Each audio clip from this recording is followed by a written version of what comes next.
Welcome into a third round of the playoff edition of the Varsity 4 podcast. He's Sponge Franklin. I'm Justin Barney, coming to you like we do every week. Happy Thanksgiving to everybody. Holiday week and a little bit of a change. You know, anytime you're practicing on Thanksgiving, that's kind of the goal for high school teams and coaches. And we've got a few that are still practicing on Thanksgiving. Talk about those games here in a minute.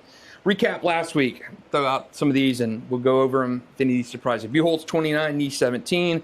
Mandarin 42, Pace 35, Ponte Vedra 38, Beachside 3, St. Aug 44, Ed White 12, Choctaw 27, Columbia 20, Rains 54, Donut West Florida, Bishop Kenny 55, 37 over Godby, Bowles 51, 27 over Florida High, Bradford 24-14 over Berkeley Prep, UC 28, Impact Christian 6, and Trinity Christian 56, McClay 28. Which ones of those surprised you, Sponge? I think none of them really surprised us. I think we picked, or at least you did on the picks. Hey, I was undefeated in my picks. I was about to say, we kind of, when we went down the gauntlet of games last week, I think we all kind of were on the same accord. Maybe some scores surprised a little bit. Maybe, you know, a team that we might have thought could have played in the game. You know, I think we even pegged it to where we knew the teams that had potential troubles and they were going to have to play, you know, dogfight type games. Like, we knew that Pace was going to give Mandarin some problems, but Bradford as well. Bradford as well. And I think the biggest question mark game I think we had was, could Ed White keep up with the St. Augustine? And the answer for your suspense was not a chance. Not a chance. So, yeah, I thought really that, to me, their scores were the only surprise. First time this week in my predictions, I think I was 16-0 this past week. How about that? Undefeated. I get noise talked about me a lot. But, yeah, I don't think any of these surprised me. Buchholz actually pulled away from Nice really late. That 29-17 score is deceptive because it was closer. It was a tie game it was closer. With 20 seconds left. And Justin Williams ran in for a touchdown to give him a lead, and then he had a pick six right after that. So Nice banged with them for 4 quarters, just could not get it done at the end. Buchholz is so tough, such a good team. Justin Williams is lights out. The 27th Whittemore brother playing there is really good. How many more Whittemores are there? He's the last one. He's the last one. Yeah, so Buchholz is really, really good. Mandarin over Pace. I was surprised at the score in that one. I thought it'd be a little bit closer, but defense was optional in that game. Yeah. Bryson Wright, 3 TD catches he went off in that one. And, not surprised that Mandarin won. I thought they would win. I thought it'd be a little bit lower scoring. Ponte Vedra over Beachside, that's a surprise to me. That was a blowout. 35-point win. Wow. And I knew the first time. They took account of that first the first time they met, they were missing guys like Colin Babin. He was out. They were missing a couple linebackers in that game, and Beachside picked them apart 33-20. But, you know, Beachside to me had struggled a little bit and not been as impressive in some games. I knew Ponte Vedra was going to be well prepared for this one. Heard them, they're talking about this rematch because this is the one they felt like got away from them. Yeah. And they wanted to get back. And to me, I was at that Ponte Vedra Niceville game in round 1. Niceville was so good, much better than 8 seed. To me, this is Ponte Vedra's revenge tour. So they lost to Niceville last year in the playoffs, 21-20. They beat them in overtime in round 1. They lost to Beachside in the regular season, 33-20.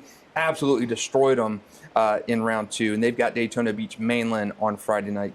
Keeping down into Region 1-4A. Choctaw really had to come back to beat Columbia. Columbia was leading that game 20-7 late in the third quarter of that one, and they had a pick 6 at the very end of that game. Columbia was driving. I was kind of surprised. I mean, I guess not necessarily surprised. Columbia's been a really good team. They've come up short against some really good teams in our area this year, and we kind of always give Choctaw a little bit of credit because they're always that team that kind of comes out of the Panhandle region when it comes to this class. And, you know, it's tough loss for Columbia, to kind of be there and you come up short. Disappointing game for Columbia because they were right there. They had that pick 6 that was the decider in that game. Then we talked about that a second ago. St. Augustine 44, the Ed White Commanders 12. And we've kind of harped on this throughout the year. You've got to be battle tested. When I look at battle tested, I look at St. Augustine, perfect example of a battle tested team.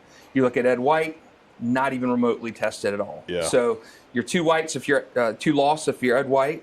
You lost to Merritt Island, which is a solid team. You lost to Oakleaf, which is a solid team. You didn't really have any quality wins. I know the Trinity win, the further you've got away, Trinity's still going like you knew they would be. That win has aged well, but Ed White has played a dog of a schedule for by and large, and it shows. I saw Larry Bluestein, high school kind of media legend in Miami, South Florida, South Beach. tweet the other day, or mention on Facebook the other day, that the second round is the separator for a lot of the teams that play bad schedules during the season. Yeah. You've got to play a tough schedule. Anybody can have an off game or whatever, a bad game. But Ed White, to me, you just did not play a schedule that spelled out to me you had serious expectations to go deep in the playoff. Great season, 537 points in the regular season, which is the most in state history in a 10-game regular season.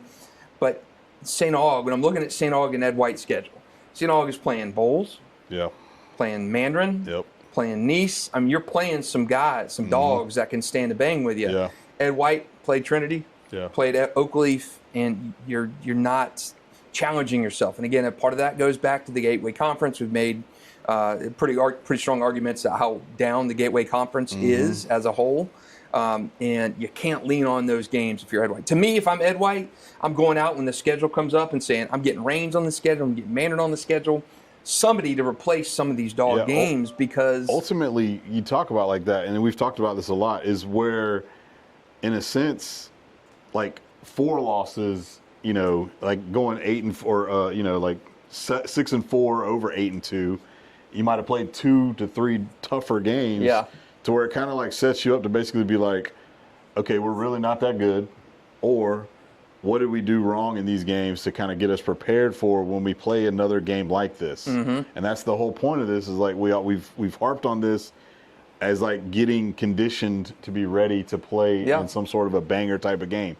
If you are in cruise control scoring 60 a game, it does not get you prepared for when you get slapped in the mouth or slapped through by St. Augustine. It just doesn't. So going 6-4 and taking some lumps, and then realizing, where you kind of are, where you stack up, is, to me, more of a testament to how good your team can be. I'm with you. And that's kind of what sucks when you have like the schedule like this. And when you look at, like, I look at a Trinity Christian, for example. Now, Trinity's playoffs are a little different than Ed White's in 1A and 4A, but Trinity started out like a dog, 1-4. I mean, you played the Ranges, the Bowleses. You played Reigns, Bowles, Columbia. You played some guys, and what happens? Trinity's, now granted, Trinity's beating McClay in the second round. Ed White's playing St. Augustine, so it's two different things. But for the level you're at, Trinity took its lumps. Got into the playoffs 6-4, and you know what's going to happen?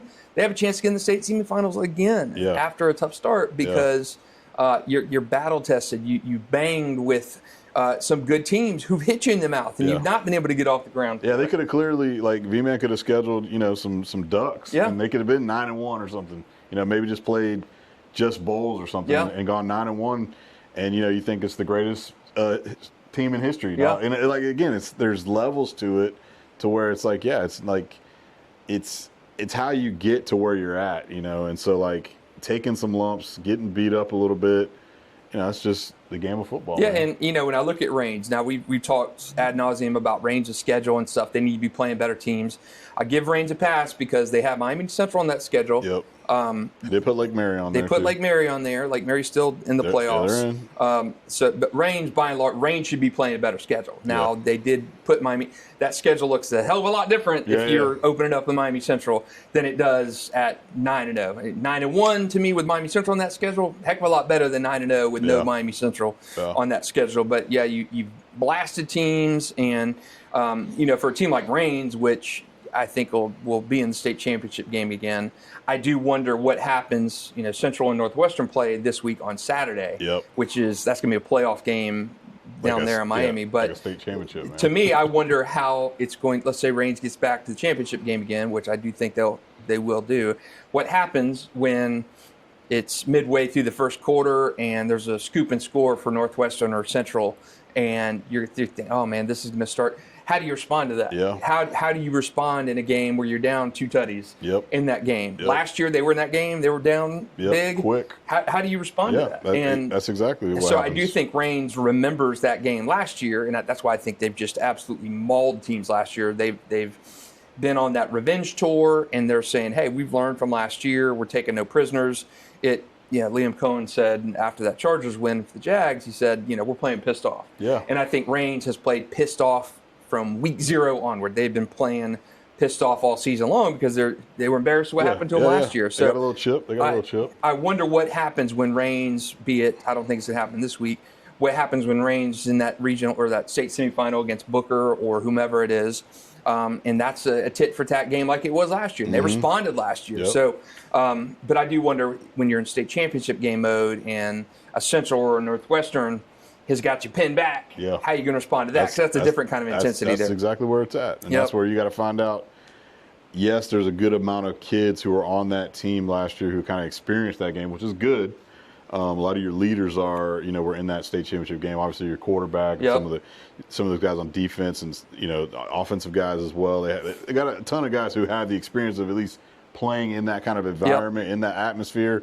But again, what happens? I'm telling you, you get so used to kind of just being like in robot mode in a sense, and to where if things are just going so easy and so smooth and this and that, and then you get that bump in the road, and you're like, whoa, let's go. How to react? How do we do that? That is a totally real thing. No, it is. I'm totally telling you, real. You can be like, you're just, in a sense, going through the motions because roll the ball out there. We're Reigns, we're Bowls, we're just going to cruise. Like, we're the best team and, whatever. And, like, again, things don't always go your way. Like, teams, you get unlucky a lot of times in these games. You let officiating get involved in some of these games. You have a bad play here or there, and all of a sudden you're like, whoa, we're down 14-0. What's going on?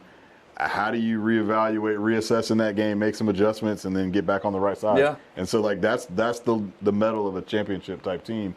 So we're going to find out because, obviously, you got to get there. But, like, we feel like these next two games, or at least the next game, I think they're going to beat BK pretty easily, kind of like they're beating everybody else. The Booker game could be a good one, and then they play one of the Miami teams. It's just the region that Range is in playoff-wise. Now, this would go for anybody, a Bishop Kenny or whoever else is in that region.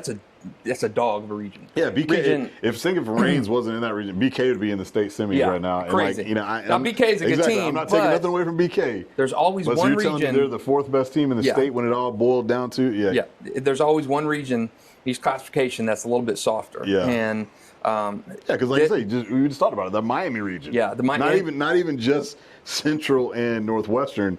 I don't even know who the other 6 teams were, but I guarantee you, BK or Godby, they wouldn't want to see them. Yeah, you're right. And that Miami region is always so tough, but the Booker region is not that tough. Yeah, it's not. It's not but either. The Range region is exceptionally lean, and you're going to coast through this region if you're Reigns. And I think the first adversity they had last year was at home against Booker in the state semifinal, and I think it's going to be the same thing this year. Yeah. Range wasn't happy with how they played against Baker County, and they won 43-6. They beat West Florida 54-0. So again, you're going through a really weak region, and again, that's just how the draw goes in that. But I'll be interested to see Range once they get into that state semifinal because, and I hate to almost talk over the Bishop Kenny game. Right.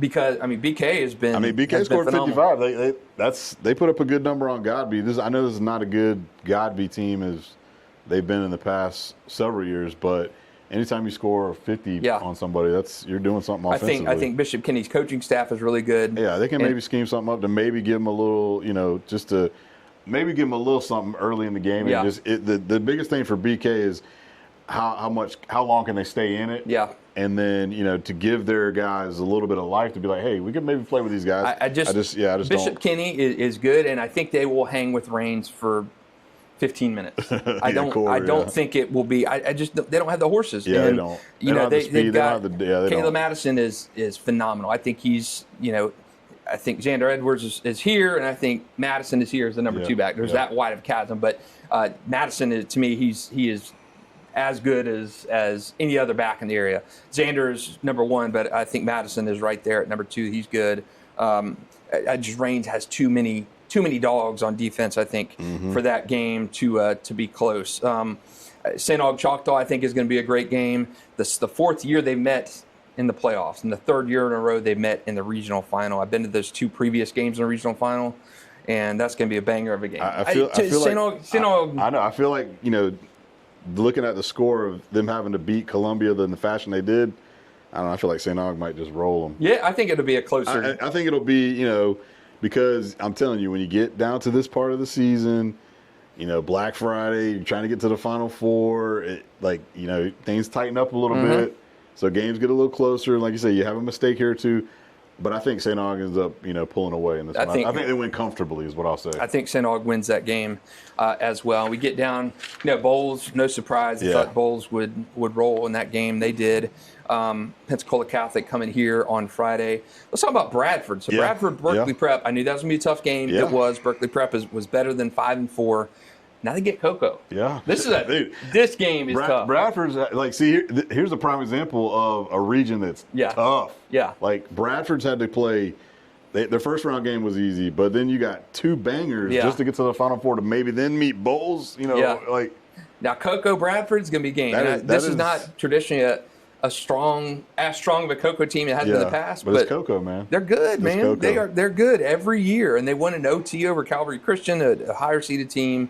Really good team, and it would not surprise me to see Cocoa win this game. Yeah, they're darn good. I wouldn't be surprised at all either, because I think the biggest thing we've always talked about with Bradford defensively, they've been really, really good. It's where they're going to get their points on offense. Yep. That's always been kind of their bugaboo.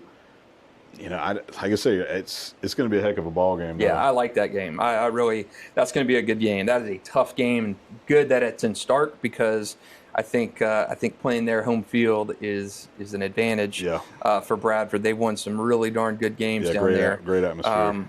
And it's our last one for Friday night. Trinity Christian-University Christian. We talked about it all year. Knew this was going to come to bat. These guys always seem to meet in the playoffs, be it first round, third round. UC's only won one of these in recent years against Trinity, and that was a regional final game. Yep. Colin Hurley's quarterback. He had 2 pick sixes in that game. Remember that at brutal, Trinity? Man. Brutal. And one to Orel Gray. I think the other one was to DeCerio Riles. Yeah. I was at that game. Really, that was a phenomenal game. But to me, I think this is a toss-up. I think this is a toss-up game. Yeah, I don't disagree. Like I say, we've seen Trinity, get beat up early in the year by some really good teams. They've kind of come on down the stretch here. They've kind of found themselves here and there. Like I say, they've got some playmakers and they got dudes, but sometimes they just don't play as well as maybe they should. And like I said, you said it last week. I was at that game and I texted you. I'm like, this is not. Yeah. I mean, I counted 12 penalties in the first quarter, in the first half alone. So they had that many penalties. It always feels like that too, but yeah. They had 2 penalties that wiped out touchdowns.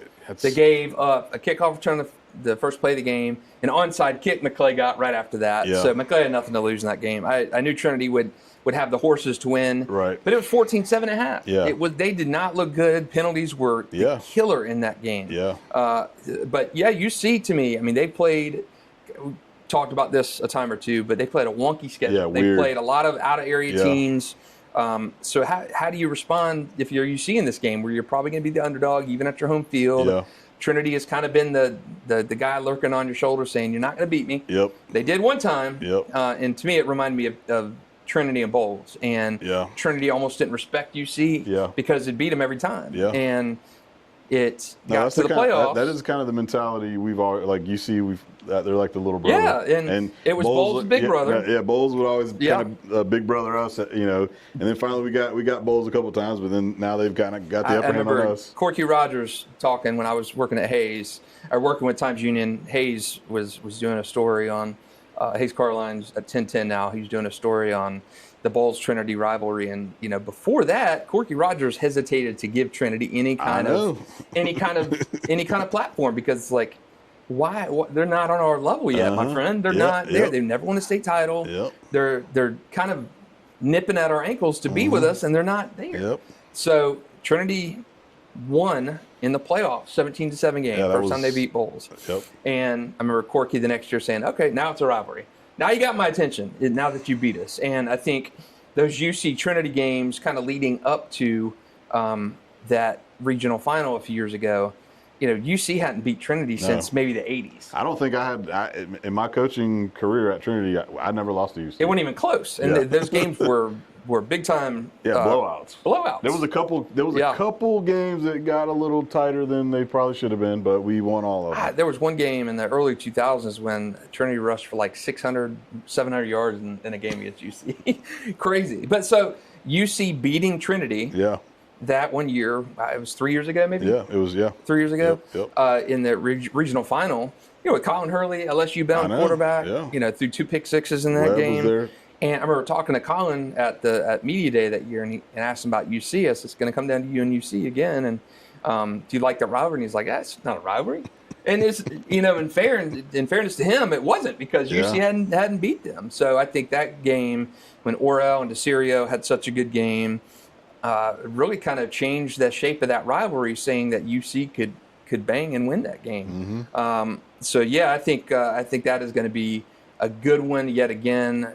2 teams, 18 combined state championships, 9 apiece.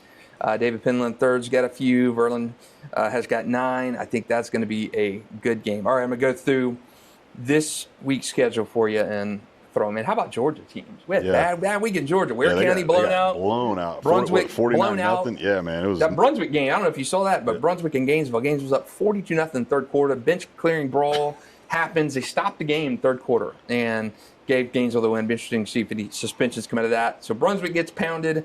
Pierce County gets blasted, and Charlton County loses. So all of the Georgia teams out in the second round of the playoffs. Disappointing for our Peach State coverage teams. But Mandarin-Buchholz, putting you on the spot. Who you liking that one?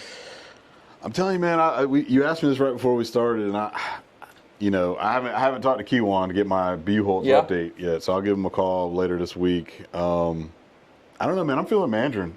All right. And the reason why is I feel like offensively they've kind of found something. And we all know Bryson Wright is spectacular. I think more so, too. We talked about the ground game, too, has become really a major focal point to that offense. But also, I got to give credit. Weish, man. Bro, he has been killing it. Trust. But I'm going to give Knox Anderson credit. Like, he's really delivering the ball to both Weish and Bryson. Obviously, the run game's helping with all that. So all of that is definitely, coming to fruition offensively. Now, defensively, they've been giving up some points kind of all year. But I think defensively they've done enough in a lot of games to where it can hold water and they can be all right. So I don't know. And Buchholz is a tough, scrappy, nasty team. They just do what they do. But I know they had the shootout struggle against Oviedo, so I kind of think it's going to be reminiscent to that. Then you have the banger with Nice. We know how good of a team Nice was all year. I put it this way. I can tell you this. Key one of those guys didn't want to see Bryson in this game. I don't blame him. I don't blame him because they'd much rather played Nice. I do think Ace. with Mandarin and what they're able to do as Knox is kind of coming to his own, the dynamic with Tion and Bryson reminds me of Jamie French and Kyron Jackson a few years ago when teams were worried about Jamie, and Kyron became this receiver who could absolutely torch you. And the thing with having 2 receivers who are good and a solid running game, that stresses the defense. I'm telling you, it stresses the defense when you have 2 of those guys. We saw it with Trammell throwing to Kyron and Jamie. We're seeing it now with Knox throwing to Bryson and Tion. And Tion Weish has become a guy that you cannot leave, an iota for, because he has become that good. I don't know. I'm still on the fence about that one. So you're thinking maybe Mandarin in that game? I'm going Mandarin. I'm going Duval. Mainland Ponte Vedra. I'm going to go Ponte Vedra, man. Ponte Vedra, all right. I'm going Ponte Vedra. This is a local flair love. Mainland just hasn't done a lot this season like they have been. So I'm just going to roll Ponte Vedra because I think they look good offensively last week. I know Beachside kind of just, like we said before, has kind of been down the stretch. But I don't know, Ponte Vedra, now the thing about that game where it got out of hand was the turnovers, the block punt, short fields last week against Beachside. That's why it kind of groundswelled into that blowout fashion. Yeah, Ponte Vedra's good, though. Ponte Vedra is, I'll probably lean Sharks. It's going to be tight, but I'm going to go Ponte Vedra. Okay, all right. Choctaw, St. Aug. St. Aug, baby. All right, St. Aug. Rolling. BK Reigns, upset pick? No. Blowout City, Reigns Vikings. Pensacola Catholic Bowls. Yeah, Bowls blowout, too. Bowl blowout, all right. Cocoa Bradford. This is a tough one, man. Right? I want to go Bradford, but I don't know. I think Cocoa might pull it. Yeah, Cocoa's good. Like I say, this one is probably the toughest game on the whole slate to pick. Like I say, Bradford's been great all year, but I don't know. I'll go Bradford just because. Okay, I'll go home. right. I'll go Homer pick. I'll go Hometown Homer pick. pick. All right. And Trinity, you see. I'm going TC, baby. All Come right, on. You know, all right. I'm So, not picking against Trinity. Man, you now. haven't won. You know I'm not picking Trinity. Man, you got how many? You got every local team moving on That's here. it. That's You got it. Mandarin going on, That's Palm it. Beach, St. Aug, That's it. Rains. I was hoping to get upset pick Rains. Bowles, Bradford, and you got 7 teams That's moving it. on. I was about to say, who are you going to pick though? You I might don't go know. Buchholz. You might go Buchholz. You You probably should pick Buchholz because they call you hater. And 7 for 7. Man, you're going 7 for 7. I don't think we'll get 7 local teams. Now I'll say we'll probably get 3 to 4 local teams in there in the state semifinals. 7 local teams, bro. You're. Hold on. So, TCUC is obviously 1. Yeah. Okay. Yep. So you're picking Rains. Yeah. You're picking Bowles. You're picking St. Aug. Yeah. All right, so that's 4. So Yeah. now we're down to. I can see Ponte Vedra not I can see winning. Ponte Vedra losing. I can see Bradford losing, and Mandarin losing. Yeah, I can see So that. those 3. So I think we got 4 teams guaranteed. 4 locks. 4 locks going on to the semifinal. I need to break down these games a little bit more. Yeah. But I think St. Augustine's such a well-coached team. This is early team. in the week for us, you know. I know. It's a week. Monday. It's a Monday. So I like St. Aug. I think St. Aug's such a good coaching staff. When you look at the coaching is so important in high school. You look at some of those Bowls teams. You look at some of those UC teams where you're like, these guys shouldn't win. And they go and win state. That Bowls 2011 team, while they were exceptionally good, should have been nowhere near in the field against Miami Washington in that game. And they beat them 33-25 in that game, and the 33-28, something like that. But coaching is so important in these types of games. We've got some really good coaches, and I think St. Augustine and Bowles' staff are really, really good. Yeah. The Ponte Vedra staff is really good too. In some of the higher classification ones. That's what it boils down to when you look at these teams and you kind of look at them. They're established programs. Yep. They've been around. They have good staffs. They got good coaches. So can you imagine making a coaching staff from? If I were picking coaches to build a coaching staff from, I would have somebody from every single staff on this list on that team. For sure. I would have. You got Toby as an offensive mind from Mandarin. Yeah. Steve Price, he's been around the block, the veteran presence of him. Braddock at St. Aug. Maslin played at Rains, defensive coordinator on 2 of those state championship teams. Toblin and that staff are unbelievable. Toblin has led that. The last time Ponte Vedra was in a state semifinal, Toblin was there coaching them there. So that Ponte Vedra only been there one other time in its program history to the Final Four. Unbelievable staff there at Bowles with Manny Wellington, Hoekstra, and those guys. Of course, Jamie Rogers at Bradford and what he's done. Ryan Schneider is pretty darn good at Cocoa as well. And then Trinity and UC. You got V-Man and Penland. There are some legit dog coaches on these staffs here in town. You're talking about coaching in high school. Yeah. This is like the creme de la creme here. And that's why these teams are in, and that's why they're all advancing. So Sponges, man, he's rolling the dice and Snake Eyes right here. Baby, all right, Duval and Nassau, right? No. Speaking of Nassau, West Nassau, good game for them last week. Yeah, man, they gave 51-41. They gave it a run. Good run for them. I thought they were going to get blown out in that game, but Delray American Heritage they're FHA multi-state champions. Yeah, no, we played them. We played them too, and they're always tough teams. So and good for West Nassau. For them to go down in that bracket or that class or however you want to call it. I think, and it's my weekly plug for the SSAA. Teams need to do that route, man. I don't disagree with it because guess what? That team right there, Delray, back when we played them, I think that was the team we played our first state championship in 2010 or whatever it was. And so that was when they were comparable. So now, as we go, 15 years later, it's how do you go to continue to go upward, right? So Trinity, we went upward. Well, maybe they lost some coaches, didn't have as much, support from administration or whatever, and they kind of stayed status quo or whatever. Well, then they got left behind in a sense, right? And so that team can't compete with some of those Miami teams that maybe it used to be able to compete with. Yep. And so like we've said before, so what do you do if you still want to be somewhat competitive?